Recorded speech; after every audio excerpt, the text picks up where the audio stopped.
Well, it's Thursday, and you all know what that means. That means once again we have TNA. As you know, the lines have been battle drawn to the next pay per view against all odds in Chicago.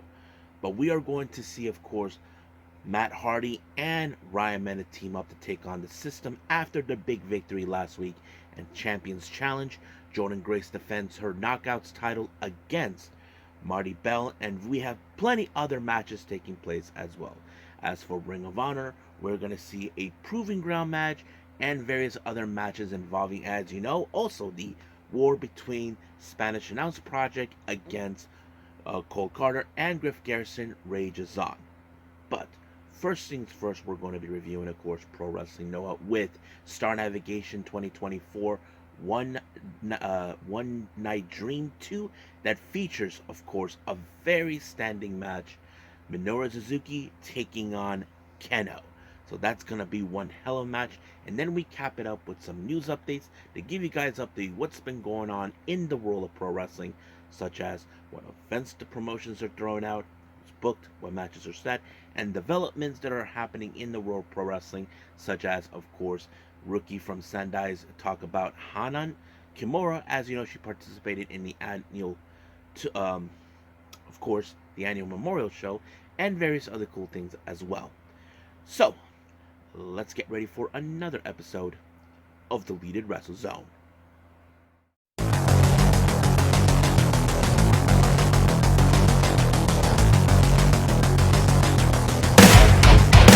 Are you ready? Get up, get up! Get up, get up! Get up, get up! Get up, get up! Get up, get up! Get up, get up!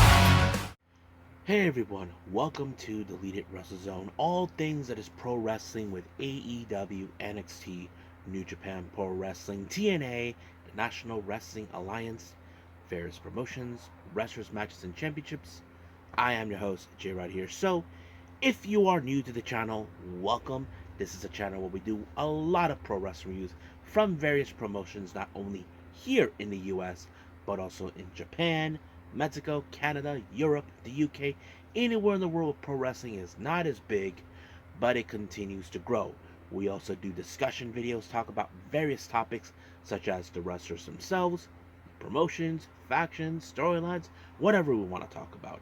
We also do more news updates. If I'm unable to put it on this episode, I can put it on a separate video by itself.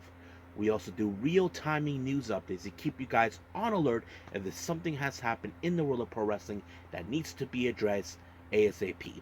We also do the United Sayaka Watch and various other cool things as well. So if you like what you see, please subscribe to us or click on that subscribe button. You'll be getting a lot of daily reviews and other cool wrestling content as well. But if you like this episode, please give us a like on the like button or a nice comment in the description down below. Now, all introductions have set aside, I believe it's time to get this show on the road, and I believe it's time to review Pro Wrestling Noah.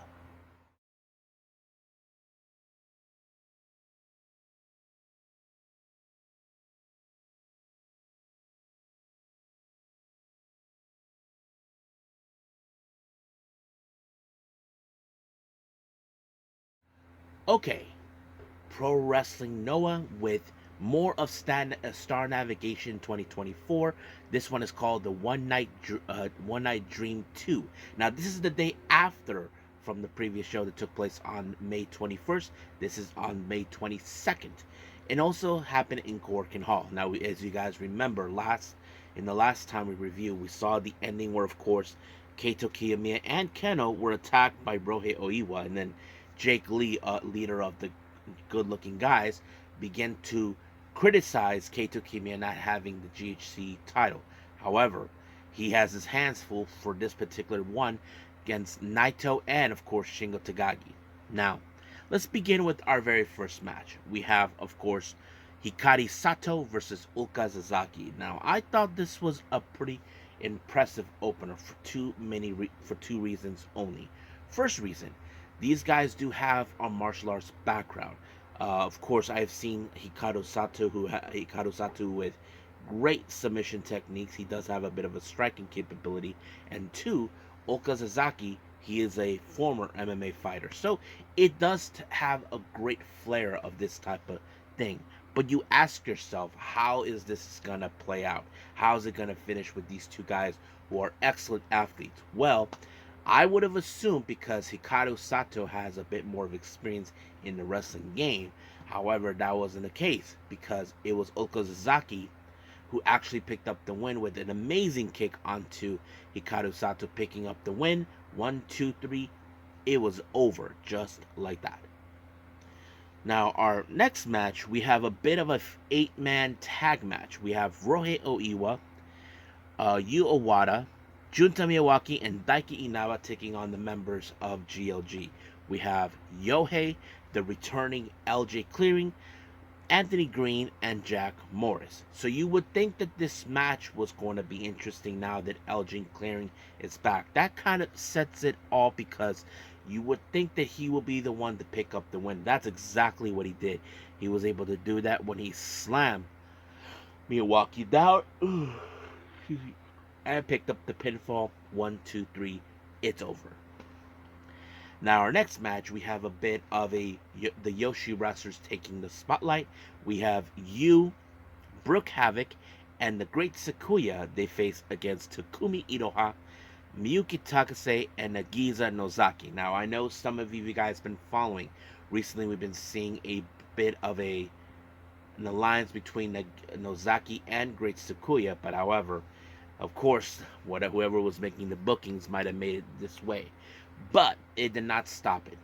But unfortunately, this match ended with, of course, Miyuki Takase applying some sort of driver onto Brooke Havoc to pick up the win. But Great Sakuya gets the last laugh when she gave the green mist onto Takumi Iroha. So I'm sure Nagisa thinks that, well, probably she deserved it. But as you know, they still have some unfinished business. So we'll see what happens afterwards. I'm sure that someone has to take the fall for the loss they had against Marigold, but we'll see. Now, our next match, of course, the incomparable duo known as Titus Alexander and Starboy Charlie. Now, Starboy Charlie does have an opportunity. He will be facing Daga for the GHC Junior Heavyweight title. But first things first, they have to go through the newly formed faction known as All Rebellion, consistent of Alejandro and Kaito Kiyomiya. Now, I think this was a good opportunity for Starboard Charlie to get his feet wet because you look at Kaito Kiyomiya, he is I think a two-time GHC junior heavyweight, a two-time heavyweight champion, but he has to go confront Alejandro, who is one of the most highly recognizable junior heavyweight competitors, but however, unable to capture the big title itself, which is the GHC junior heavyweight title. But it was Starboy Charlie with the 450 splash onto Alejandro, and just like that, it was over. So I'm sure Daga is going to pay attention to this Starboy Charlie because he will not allow someone to take his throne from him, and of course, he probably will fight back.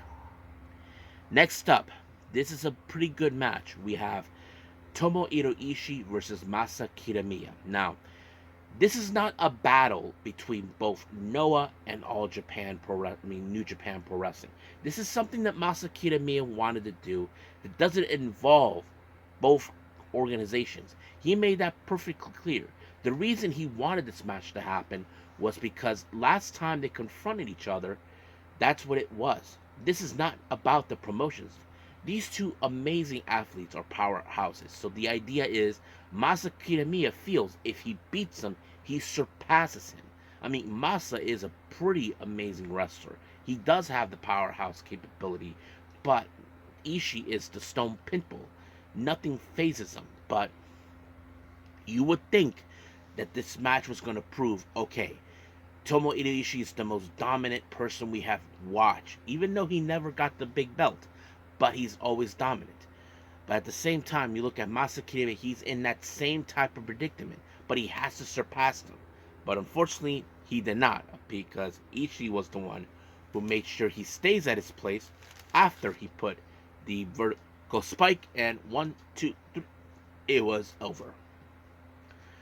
Now, our next match, we have LIJ's Shingo Takagi and Tetsuya Naito taking on GLG's Tadasuke and Jake Lee. Now, this whole thing come about when, of course, David Finlay hired Jake Lee to be his assassin to take out Naito. However, Naito wasn't going to let, of course, Jake Lee try to rain on his parade. But you would have assumed that this match was going to go between those two. Nope. But we saw the most amazing moment. Now, as you know, Tadasuke is a junior heavyweight competitor. You saw Shingo. He used to be a junior heavyweight competitor, but now a heavyweight competitor. And Tadasuke took it like a champ every turn he had. But unfortunately, it was the last of the dragons by Shingo that put Tadasuke away, giving LIJ the win. But of course, this is an embarrassment loss to Jake Lee in his own house. I think that's going to be the question. I'm sure Kiyomiya is laughing his butt off in the back, questioning him. Oh, you questioned me for losing my belt. Why not you? Look what happened right now. You just lost to a couple outsiders. I'm sure Jake Lee is thinking of that too, knowing it's embarrassing that he lost in his own house to LIJ. Well, that's what he gets for going hired by David Finlay, but that's his own fault. Now, our main event, we have Murder Grandpa, the King, Minoru Suzuki versus Keno. This is one of the most toughest matches ever. I mean, you know Minoru Suzuki. Those who've seen him, you know what he is capable of. But Keno, he is the toughest SOB too in his own right. Keno is not afraid to be opinionated about what he says or what he sees or what he questions. But when it comes to Minoru Suzuki, he knows. He is not facing no slouch. He's not facing some a-hole that he likes to criticize. He's facing the toughest of them all. You would think, well, Keno found a way to finally put him away. I mean, it took every bit of strength and willpower by Keno to stop him until he applied the PFS, which stands for the professional foot stomp. Just like that, he actually did it. He actually says, I finally did it. I defeated Minoru Suzuki.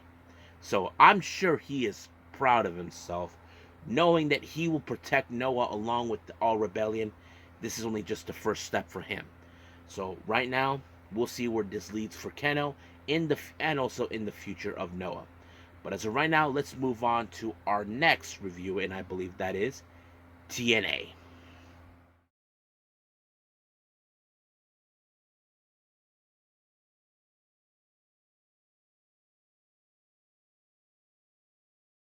Okay, TNA. We're only 1 month away before our next pay-per-view in Chicago against All Odds. So the battle line is being drawn now with series of matches to be set. However, we begin with a bit of a sort of a retribution type match. As you know, the system screwed things up in the Champions Challenge when, of course, it was Matt Hardy that picked up the win. So he teams up with Ryan Nemeth to take on the system, both Brian Myers and Eddie Edwards. Now, of course, the system will not take this kindly, knowing that things did not go according to their plans. But you would think because Alicia Edwards is there, it was going to be their key factor. Well, it did not, one way or the other. But, however, it was, of course, a crash body by Ryan Nemeth to put away Brian Myers, giving him and Hardy to pick up the win. But, however, System, who will not take this loss kindly, decided to retaliate. Then Moose once again wanted to take out Ryan Nemeth the same way he did with Nick Nemeth, his brother. Well, he didn't get that pleasure because Most Wanted just came back and set up a statement. Now, of course, later on we did see both Hardy and the Nemeth boys, with the Z, had a little chit-chat with, of course, with Santino. However, he did state it that against all odds, he wanted to see Hardy and Ryan Bennett to take on, of course, the system for the tag belts. But however, Matt Hardy declined because his true focus is the World Heavyweight title. So, of course, by granted, he gave him that opportunity. However, as for Ryan Bennett, well, it was inevitable that his own brother, Nick, will join him to take on the other members of the system, Myers and Edwards. And of course, Matt Hardy says it was, of course, logical because, hey, you two are brothers. I have been in that experience too. I would like to see that. So it was already set. But however, as soon as that battle line was set, of course, Bennett said if he does beat Moose, he likes to take a first crack at him. And of course, he says, sure. And he does his little laugh. Now, Gia Miller, well, you can say she tries to stir the pot or just wanted the answer, however you want to. So she interviews the ABC and talked about their much recent development. However, Ace Austin thought, look, you saw how things are going with Diener and Jake something. They're cousins. They fight. They're family. Yeah. What do you do when you after a fight? You kiss and make up. Exactly. So he's telling them, how about we do the same thing? Resolve it. So they decided they want to make this official. I'm sure Santino Marella will make it happen. So we'll see how that rolls up. Now, our next match, we have the Rascals, consistent of Trey Miguel and Zachary Wentz taking on Sinners and Saint, Judas Icarus, and Travis Williams. Now, you would think this match was going to end with the Rascals, which it did because it was the stomp by Miguel, then the pinfall by Wentz onto Travis Williams, allowing them to pick up the win. However, you'd think the Rascals may have picked up the win firmly. Well, they should have known that they were going to be attacked by the one-man army himself, Steve Macklin, and take them out. And of course, he got his little. And Gia decided to do a post-match interview in the back about his actions. However, there was one thing that Macklin's has on his mind and on his set. Well, it just presented himself, Mike Santana. So he decided, how about we make it happen? So I'm sure that is a match we definitely will see. So I'm looking forward to it. Now, after the commercial break was over, Frankie Kazarian decided to berate Jay Chung because, as you know, he's been telling Jay Chung to call me the king, which she refuses. But he decided to act like Elvis and left the building, which, of course, don't let the door hit your ass. So anyway, moving on. Now, Cody Deaner shows up. Basically, he wanted to talk to Jake something.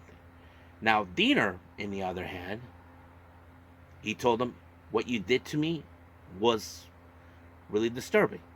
But you know what? Maybe I deserved it. So he was saying that I deserved it. So he's saying, look, I want to team up with you. But the real question is, what do you want? And he says, do you think, but I know what the people would want to see. So basically there's that. And then, of course, the good hands, who had no business to be there, decided to get involved. But something in Deaner decided to do something about it. And then, of course, Santino decided, you know what? Let's make this match into a Kentucky Fight Club. So it was Deaner and something to take on, of course, the good hands. Now, the question is, can they coexist on this match? Now, the last two matches, they weren't that so lucky. But somehow it was Jake something that was able to pick up the win when he applied into the void onto Skyler, and just like that, it appears that, you know, possibly Jake something and Deaner are healing their relationship, try to, let's say, okay, let's try to work together again, but we'll see where this leads them in the future. Now, Jordan Grace, as you know, she may have not been happy how the result of what happened last week at the Champions Challenge, but however, she did ask, of course, Santino to get him an opponent for her because she was putting the Knockouts World title on the line. And that's when she's going to be facing Marta Bell. So we will get to that in a bit. Now, the system, as you know, they're not happy with how things are going. It appears the system is not going things their way. of course, and then Joe Hendry got into their faces, and of course Eddie Edwards says the next week he'll deal with him, but we'll see how that rolls up. Now, Ash by Elegance, once again, being a drama queen, decided not to show up and decided to send her little stooge to be there because apparently because of the result of what happened last week with Xia Brookside knocking her out. They decided to send a dummy, which was stupid. But anyway, we jump into the Knockouts World Title. Now we know that Ash by Elegance have been, of course, focusing on this match. However, it was Marty Bell who took the challenge. Now you would think that Jordynne Grace was not going to let someone like her to walk away with the win. Well, she did not until she applied the Juggernaut Driver, giving her the win. But as soon as the match was over, during the post-match, Allison Kay attacked, of course, Jordynne Grace, and then Marty Bell decided to help. So this is not a good thing whatsoever. Now, Santino Marella has been concerned over the well-beings of Kushida and the ref because of this blank ink. So he wanted to know what's going on. He wanted Gresham to enlighten him. What is this blank ink? Why is it making people sick? So Gresham did not respond, but he said that next week during his match, the referee will be wearing gloves and a mask, so no one will get sick. So we'll see where that leads us. Now our next match, we have Jody Threat versus Tasha Steelz. Now Lars Frederick is trying to get, of course, Spitfire back on track in order to regain their Knockouts tag team titles. But however, things did not go according to plan for Jody Threat because it was Tasha Steelz with the cutter that allowed her to pick up the win. But I'm sure Lars Fredrickson will figure something out. Now, First Class, as you know, I failed to mention this in the last week where they were watching the the Champions Challenge. Now we don't know what exactly was going, but it appears that they said they got a championship in mind, what they want. Now they were about to say it, but it got cut off. I wouldn't be surprised for two reasons. They would challenge for the tag belt or possibly the top belt. So we'll see where that leads us from here on out. Now our main event is a number one contendership for the TNA X Division title between two friends in the same tag team, Speedball Mountain, Trent Seven, and of course Mike Bailey. So this is a very good match. Now these guys did not hold back, but of course Mustafa Ali decided to get a front row seat to watch, but unfortunately he got his lights taken out, and of course Mustafa thinks it was intentional. It was an accident. Basically he had no business being there. That's what he gets. But however, he was trying to get his hands on Mike Bailey, but all of a sudden that douchebag Champagne Raj Singh showed up, costing Bailey the match. I don't think Trent Seven noticed. I don't think the ref noticed. I don't know if Mustafa noticed. But it just went that way. But Trent Seven didn't pick up the win, and 1, 2, 3, it was over. But we will see what happens next week, so I'm pretty sure about that. But as of right now, let's just end it right here and move on with our last and final review, Ring of Honor.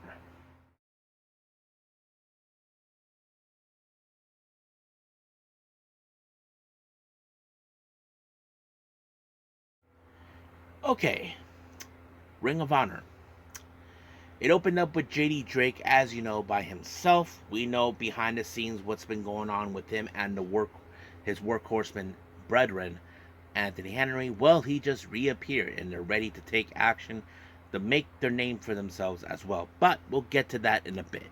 Now, our first match is a proving ground match for the ROH World Television title. Kyle Fletcher faces off against Johnny Lightning. Now, I thought this match was highly incredible because all you need is 10 minutes to be in the same ring with this guy, with a guy with a killer instinct. But I have to say, if Johnny Lightning would have lasted more than he needed, because the last thing happened is he had 90 seconds left in order to end this match with the time limit, he would have gotten an opportunity for a title shot. But apparently Fletcher noticed it as well. But he did not until he applied the pile driver. So that's a bummer right there. Now our next match, we have the Workhorsemen, JD Drake, Anthony Henry taking on Spanish announced Project, Serpentico and Helico. Now, everything in the match was going well until those goofballs, the so-called Mama's boys, Carter and of course Griff Garrison got involved, costing the Spanish announced Project the match after Anthony Henry pinned Serpentico. And then, of course, during the post match, these Mama boys decided to attack Spanish Announced Project. But we'll see what happens. I had that distinct feeling that their night, it's not going to be a good night for those two idiots. Now, as you know, Daddy Magic Matt Menard made it clear when he last talked with Cool Hand Angelo Parker, telling him that they should be focusing on tag team gold, and they made their point for the ROH title. But of course, the real question is, where in the hell is Angelo? Well, we can tell you that he is on his honeymoon.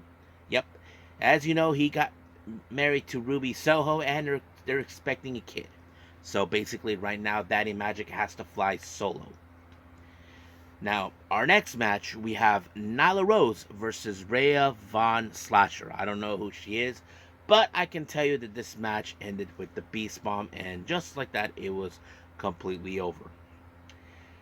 Next match, we have Jimmy Jacobs versus the big man, Satnam Singh. Well, you can tell that this did not go well for Jacobs because he got chokeslammed by Singh, and I can tell you it was over. Now, our next match, we have Shane Taylor Promotions, Anthony Ogogo, and Shane Taylor taking on John Cruz. Serpentico hates him. And, of course, Artemis Spencer. Now, you probably can guess that this match ended in favor of Shane Taylor Promotions after a package pile driver by Shane Taylor onto John Cruz, and it was over.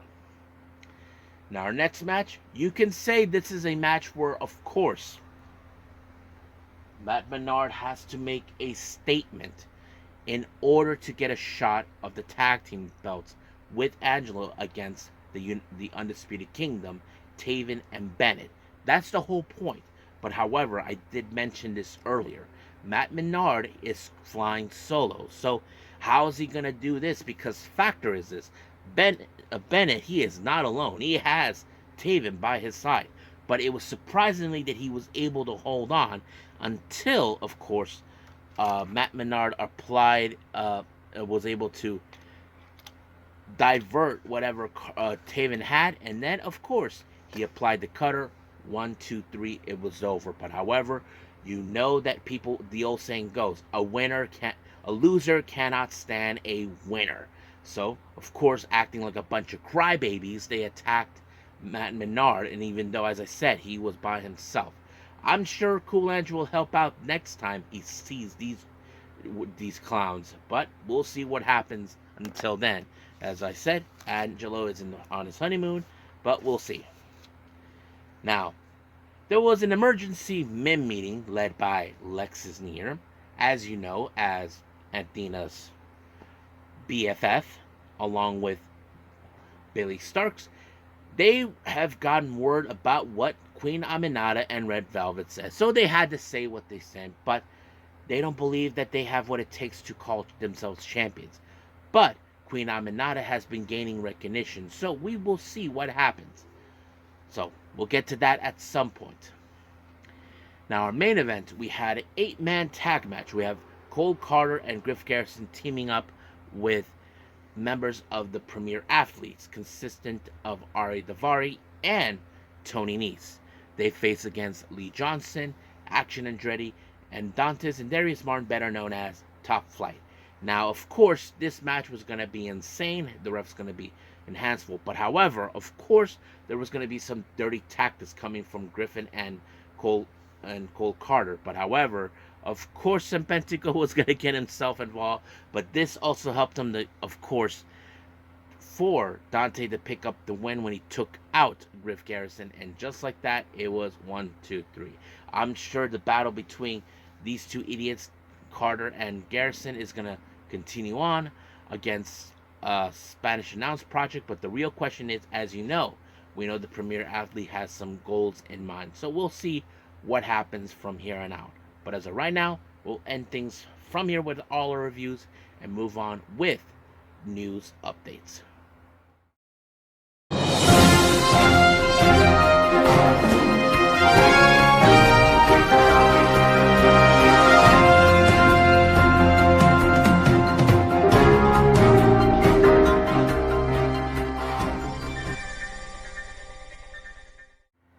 Okay, so welcome to our news updates. So let's get started with updates with the promotions. First one we got is, of course, is GCW. As you know, their Dallas show on June 29th, Crime Wave, it was announced that Ninja Mac will be in action, but he will be facing, of course, Sidney Akeem, or as we know him, Reggie or Scripps. He will be his opponent. I have to say, that's gonna be a crazy match. Now, as you all know, in July, Bloodsport 9 will be, or I think it's 9 or 10 or 11, I don't know. Bloodsport will be making their way back to Brooklyn. They just announced the next competitors involved. We have Speedball Mike Bailey, Masha Slamovich, Matt Makowski, and of course, the Death Samurai Akira. Now, on the 24th of May, House of Glory for the War Within show has been announced for 4 matches. The first one is for the House of Glory World Title. Mike Santana defends his belt against that's right, Matt Riddle. So that's going to be a very interesting match. And of course, we have the House of Glory Crown Jewel belt. La Sombra Carlos Ramirez defends his belt against Nolo Kitana. And then we have, of course, a 3-on-2 handicap match.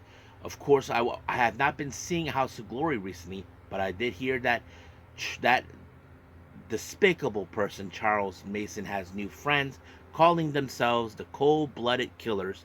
They face against the main event. As you guys remember, they tried to remove Jay Lyons' mask, but we'll see where that goes. And then finally, the House of Glory 6-way Cruiserweight title is defended. KC Navarro defends the belt against the base god, Gringo Loco. Now, as you know, the All Together show took place recently. There's a new one coming up in June. And this time, this match, you don't want to miss out. We have Azumi. She takes on Starlight Kid. So that's going to be fun. And then on the 16th of June, we have, of course, Deadlock Pro Wrestling with Live 5. We do have, of course, Speedball and Jake Something will defend their belt against Sinner and Saint. So that's going to be interesting. And then, of course, as you guys know, DDT has a brand new show. But this one involves only Minoru Suzuki and Sanjiro Takagi. And they're going to take the little shtick somewhere else by doing this thing called the Tondem Akira Arakawa line. It looks like a train, but I'm not sure exactly how that's going to work. But anyway, now, YMZ, which is a promotion run by Coyote Yonayama. Well, there's a video that was posted where, of course, Naokakura, as you know, just minding her own business, was approached by, of course, Kairi Yonayama, telling her that she would like to put her in a match against Kagero Sekiguchi, who she is familiarized with. Those who don't know, those two, in fact, go way back to their At-Risk Girls days. So that explains it all. So I can't wait to see it. And then finally, German promotion, West Side Extreme Wrestling, WXW, has announced for their Shirka to the Top event in August.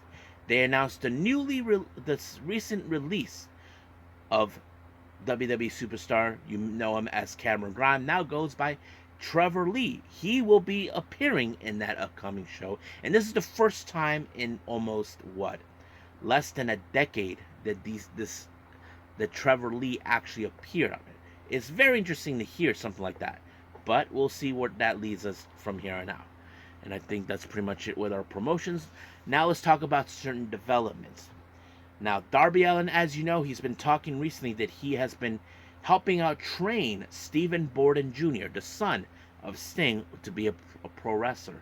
So basically, he is living with him, and not to mention staying in a tent in his yard, and there's a ring in there. So it's kind of interesting to hear that Darby Allin took initiative, but he did mention that he talked to Sting about it, and of course, I'm sure Sting trusts Darby Allin's teaching ways. So we'll see where that goes from here on out. Now, recently, last week, it was announced that Kenny Omega, through Fightful Select, he already went through surgery to do that whole thing. What I forgot what they call it, but yeah. So that's kind of interesting to hear. Now, for all you Mighty Gold fan base out there, this was announced that, of course, that was announced that now Nanae Takahashi, she will be out of action due to contracted coronavirus. So I'm sure there's going to be some changes for this weekend. So it's a little bummer. Now, interesting development. I did not see the much recent um, Hana Kimura Memorial Show, but they actually talked about what's her name, YUNA, who is a rookie from Sendai Girls, talked about Hana Kimura. Let me pull that up for all of you. Here it is. Hold on a second. Bueno. Yep. Nope.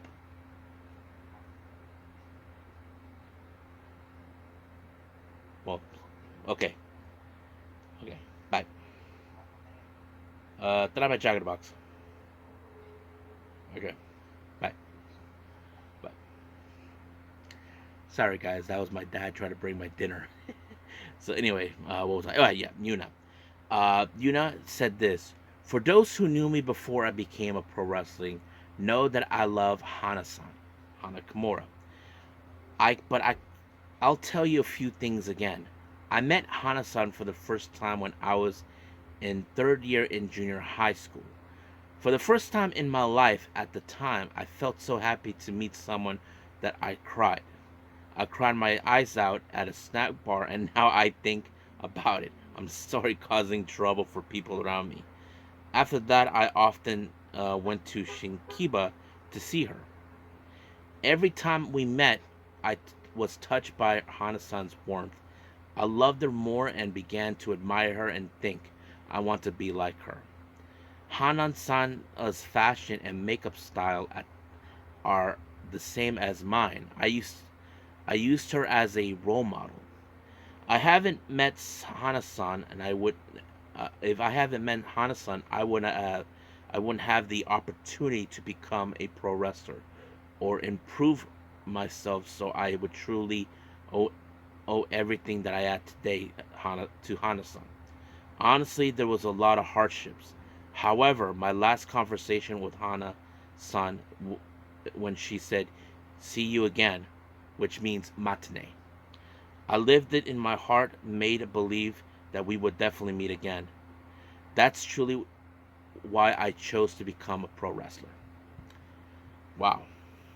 I mean, this makes me want to cry, guys. I mean, for someone like her, to meet Hana, and I'm sure this is something that many people would often talk about. I mean, I know Sayori Nui often talked about her, people like John Kiona, but someone like Yuna, who had the privilege and honor to talk to her and meet her, now becoming a pro wrestling, I'm sure Hana would be proud of her. Watching her, seeing that she's fulfilling her dream, becoming a pro wrestler, and I'm sure that she'll make her proud. And I'm glad that that was the reason that she was invited to be part of the Hana Kimura Memorial Show. And not to mention, her opponent was someone who knew Hana too, and that was Rina. If you guys notice, Rina has the same kind of look that Hanan had, so it makes perfect sense. So this touched my heart, guys. This really did. So I'm happy for her. I hope she does have a successful career in pro wrestling, and I will be watching her completely. So I think that's pretty much it. I was about to cry. Let's just call it a day, guys. All right, let that all out. Well, I hope you guys enjoy this episode. Coming up, as you know, Rampage is back in its regular timing, and we probably will do, of course, NXT Level Up. Now, I haven't decided yet what I'm going to be reviewing before then. Now, I did miss out on the last Bleach show. There's still some uh, wrestling shows from both Sendai Girls and Oz Academy I haven't seen, and several others. So I'm trying to decide how to go things at the moment. But at the moment right now, I'm keeping, of course, AEW Rampage and NXT Level Up as a priority. So they're at the top of the list. But we'll see how that goes before then. But as of right now, this is all I gotta say. But at the moment, I will say this now. I will see you guys in the next DWZ time. Same DWZ channel. I must bid all of you adieu. So, goodbye. And have a nice day. Bang.